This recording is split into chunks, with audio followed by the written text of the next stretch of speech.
Hi everybody, this is Scott Lutz, and today is August 17th, 2015. I want to say, first of all, I want to say happy birthday to my sister.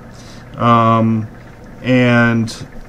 today I'm going to talk about karma versus God's justice. This is another controversial concept concerning the fact that there's a lot of people out there who believe in some sort of karma. But today I'm going to talk about what the Bible actually says about karma and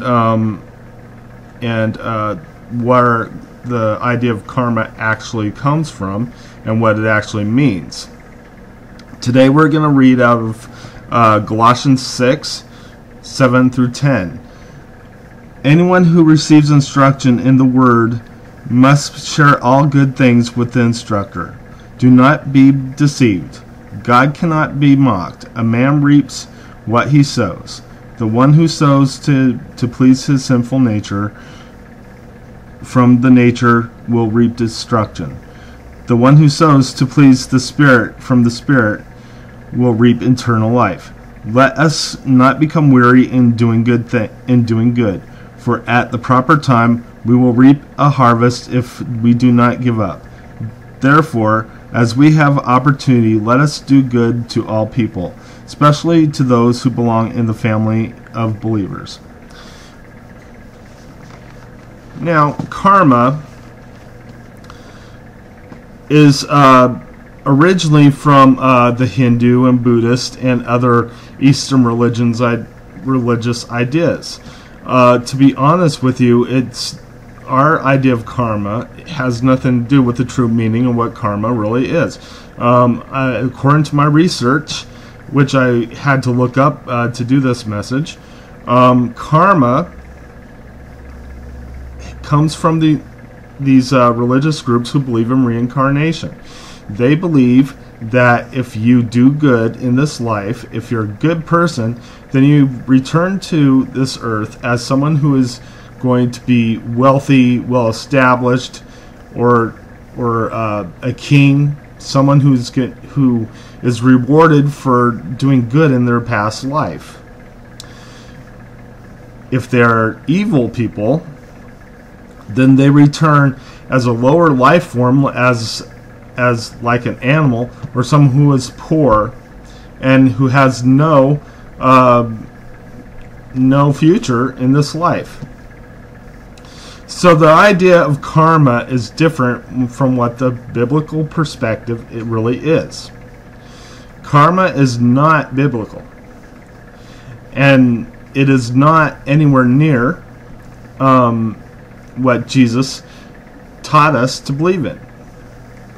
People today believe that karma is if you do good, then good things will come back to you, and in some cases that's true, but that's not karma.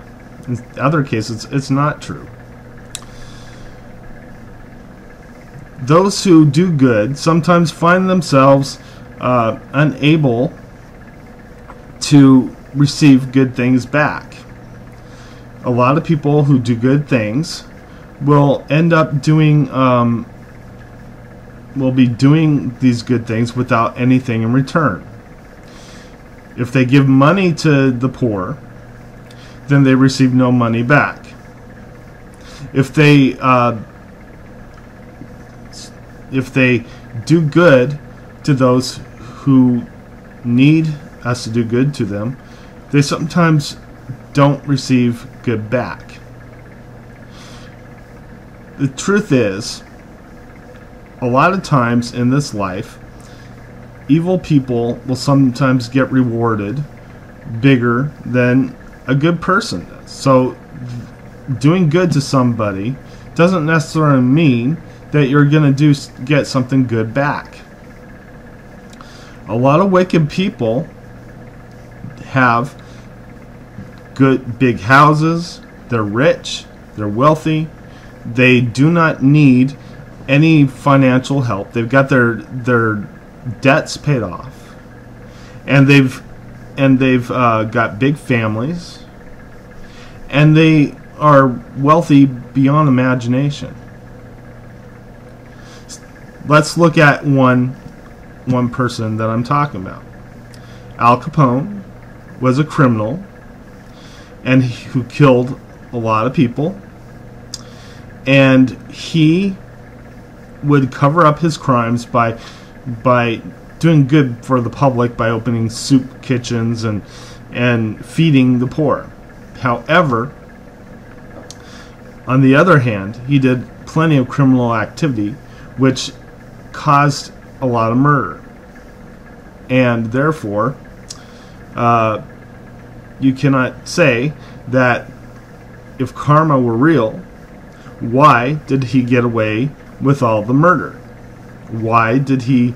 Because in the end, the only way they could get him was through tax evasion. But he had money, he had fame, and he had prestige, and he had a family. So he had everything that this life had to offer. He had many blessed, as what we would say, blessings.